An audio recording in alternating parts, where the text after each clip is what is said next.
निर्दयी सूरज के नीचे रमेश धरती से जूझता है। उसका शरीर थकान और निराशा का कैनवास बना हुआ है।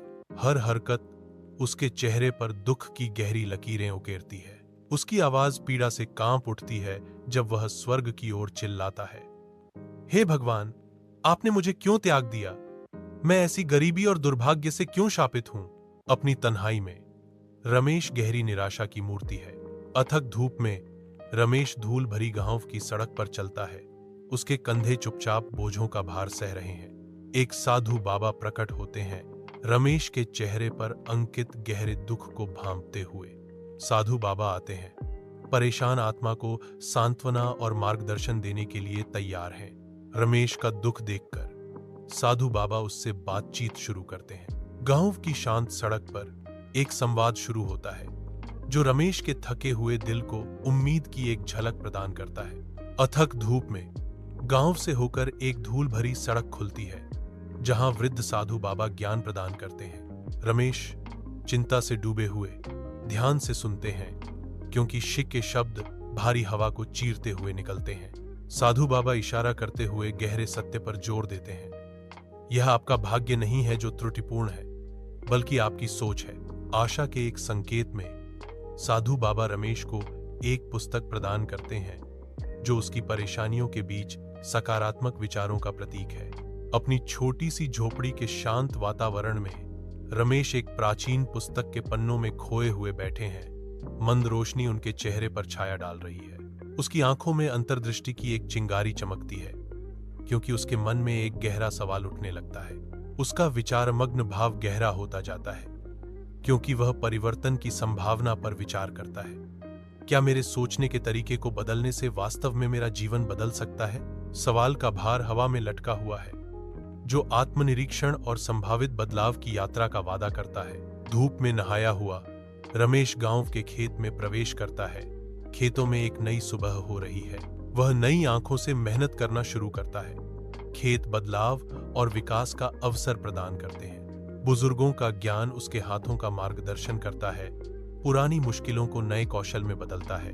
हर पाठ के साथ भूमि प्रतिक्रिया करती है, उन रहस्यों को उजागर करती है जो अब संभावना के लिए खुले दिल के लिए है। धूप में रमेश की भौं चमकती है जो एक समृद्ध भविष्य का वादा दर्शाती है।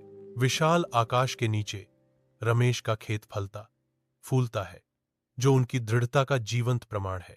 फसलें हवा में धीरे से झूलती हैं, भरपूर फसल का वादा करती हैं।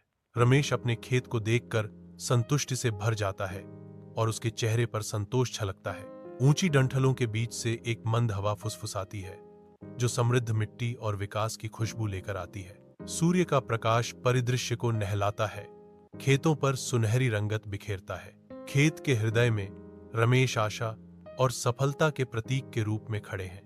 सूर्य की उज्जवल गोद में रमेश गांव के चौक के बीच में लंबा खड़ा है, उम्मीद से भरे चेहरों से घिरा हुआ आशा की किरण। जुनून से लबरे रमेश बोलना शुरू करते हैं। उनकी कहानी सुनने वाले सभी लोगों के दिलों को प्रज्वलित करने वाली है। मैं आज आप सभी के साथ अपनी कहानी साझा करना चाहता हूं। रमेश ने घोषणा की। उसकी आवाज दृढ़ विश्वास के साथ गूंज रही थी। यह सकारात्मक सोच और कड़ी मेहनत की शक्ति के बारे में एक कहानी है। वे कहते हैं, उनके शब्द संभावनाओं की एक तस्वीर बुनते हैं। रमेश के अंतिम शब्द चौक में गूंजते हैं। खुद पर विश्वास रखो, लगन से काम करो और तुम वह सब कुछ हासिल कर सकते हो जो तुम अपने मन में ठान लो। सूर्य की सुनहरी छांव में रमेश अपने गांव के खेत में दृढ़ता से खड़ा है।